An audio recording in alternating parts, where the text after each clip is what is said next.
এইকেইদিন যিমানখিনি অগ্নিবীৰ পৰীক্ষা পাছ কৰিছে তেওঁলোকে মোক সদায় বেলেগ বেলেগ প্ৰশ্ন সুধি থাকে। তাৰে ভিতৰত এটা প্ৰশ্ন মোক সুধিছে যেন দাদা আমাৰ ওচৰত আছে টেটু, মানে টেটু আমাৰ গাত লিখা আছে, আমাক মেডিকেল টেষ্টত পাছ কৰাবনে, এনেকৈ বহুতে প্ৰশ্ন কৰিছে। তো তেওঁলোকক উত্তৰ দিছোঁ, যদিহে আপোনালোকৰ ধৰ্মৰ ক্ষেত্ৰত আপুনি কিবাটো লিখিছে, টেটু লিখিছে, আপুনি পাছ হৈ যাব।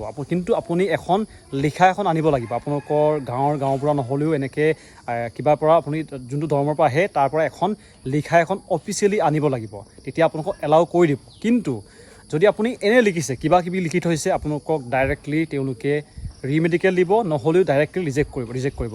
বেছিভাগ ৰিমেডিকেল দিয়া হয়। ৰিমেডিকেল দিলে আপুনি অঁতৰাই দিলে পাছ হৈ যাবগৈ। কিন্তু যদি আপুনি উল্টা পুল্টা যি লিখা আছে ডাইৰেক্টলি আপোনালোকক ৰিজেক্ট কৰিবগৈ। এইটো কাৰণে বেয়া হ'ব যেন যদি আপোনালোকৰ গাত টেটু আছে আপোনালোকৰ কাৰণে বহুত অসুবিধা হ'ব।